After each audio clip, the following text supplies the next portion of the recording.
English desk എന്ന ചാനലിലേക്ക് സ്വാഗതം. ഞാൻ രണ്ട് ചെറിയ ചോദ്യങ്ങൾ ബോർഡിൽ കാണിക്കുന്നു. ബ്രാക്കറ്റിൽ പറഞ്ഞിട്ടുണ്ട് വോയിസ് ചേഞ്ച് എന്ന്. മുൻപ് പഴയൊരു ക്ലാസ് നമ്മൾ കേട്ടിട്ടുണ്ട്.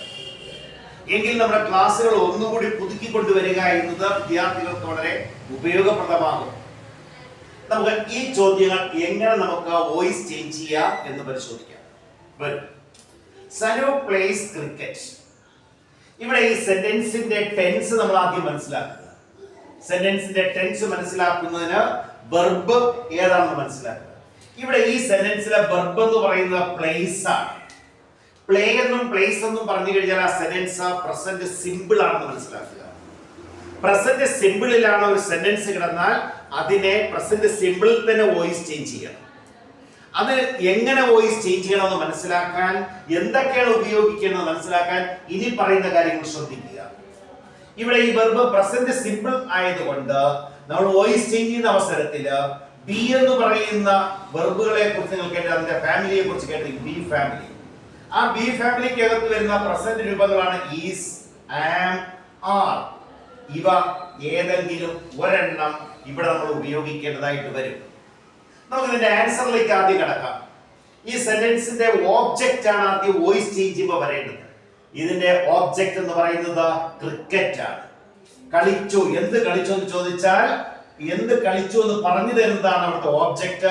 അതിനാൽ ഇതിന്റെ ആൻസർ ക്രിക്കറ്റ്. ഞാൻ ഇവിടെ താഴെ എഴുതുന്നുണ്ട്, മനസ്സിലാവുമല്ലോ, ക്രിക്കറ്റ്. ഇനി അടുത്ത് നമ്മൾ ചെയ്യേണ്ടത് ഈ വെർബിന്റെ വോയിസ് ചേഞ്ച് ചെയ്യുക എന്നതാണ്. ഇവിടെ ഇപ്പോൾ ആക്റ്റീവിലാണ് കിടക്കുന്നത്, ഇത് പാസീവിലേക്ക് മാറ്റണം. പാസീവിലേക്ക് മാറ്റണമെങ്കിൽ നേരത്തെ ഇവിടെ സൂചിപ്പിച്ച ബി ഫാമിലിയിൽപ്പെട്ട പ്രസന്റ് രൂപങ്ങളിലുള്ള ഈസ്, ആം, ആർ ഇതിൽ ഏതെങ്കിലും ഒരെണ്ണം ഉപയോഗിക്കണം. ഇതിൽ ഏതാ ഉപയോഗിക്കേണ്ടത് ചോദിച്ചു കഴിഞ്ഞാൽ ഇവിടുത്തെ ഓബ്ജക്റ്റിനനുസരിച്ചാണ്. ഈ ഓബ്ജക്റ്റ് ക്രിക്കറ്റ്, അത് സിംഗുലർ ആണ്. അതുകൊണ്ട് ഇവിടെ ഈസ് എന്ന് പറയുന്ന സിംഗുലർ ഉപയോഗിക്കണം. മനസ്സിലായല്ലോ, ക്രിക്കറ്റ് ഈസ്. ഇനി ഇവിടെ ഈ കിടക്കുന്ന വെർബിന്റെ മൂന്നാമത്തെ രൂപം എടുക്കണം. പാസ്റ്റ് പാർട്ടിസിപ്പിൾ ഉപയോഗിക്കുക. പ്ലേ എന്ന് പറയുന്ന വെർബിന്റെ പാസ്റ്റ് പാർട്ടിസിപ്പിൾ എന്ന് പറയുന്നത് പ്ലേഡ് എന്നാണ്. പ്ലേയുടെ മൂന്നാമത്തെ രൂപം പ്ലേഡ്. അപ്പോ ക്രിക്കറ്റ് ഈസ് പ്ലേഡ്. പ്ലേ എന്ന് പറയുന്നതിന്റെ പാസ്റ്റ് രൂപം പ്ലേഡ് തന്നെയാണ്. പ്ലേ എന്ന് പറയുന്നതിന്റെ പാസ്റ്റ് പാർട്ടിസിപ്പിളും പ്ലേഡ് ആണ്. ഇവിടെ എഴുതിയിരിക്കുന്ന പാസ്റ്റ് പാർട്ടിസിപ്പിൾ ആണ്. ഈ വെർബിന്റെ മൂന്നാമത്തെ രൂപമാണ് പ്ലേഡ്. ഇനി ഇവിടെ ആരേ ഉള്ളൂ? സനു എന്ന് പറയുന്ന ഈ സബ്ജക്റ്റ് ആണ്. ഇതൊരു നെയിം ആണ്. അപ്പോ അടുത്ത് നമ്മൾ ഉപയോഗിക്കേണ്ട ബൈ എന്ന ഒരു ഏജന്റിനെ ഉപയോഗിക്കണം. By Sanu, by Sanu, Sanu, by Sanu. പറഞ്ഞു മനസ്സിലായല്ലോ, ബൈ സനു. ഇതാണ് ഈ ഒന്നാമത്തെ ചോദ്യത്തിന്റെ ഉത്തരം. വോയിസ് ചേഞ്ച് ചെയ്തപ്പോ പാസീവ് ആണ്, ഇവിടെ തന്നിരുന്നത് ആക്റ്റീവ് വോയിസിലെ. രണ്ടാമത്തെ ചോദ്യം എഴുതിയിരിക്കുന്നത് she gives me a pen എന്നാണ്. She gives me a pen എന്നാണ് ഇവിടുത്തെ സെന്റൻസ്. ഇതില് ഓബ്ജക്റ്റ് നോക്കാം. ഓബ്ജക്റ്റ് അറിയണമെങ്കിൽ ഇതിലെ വെർബ് ഏതാ? ഗീവ്സ്.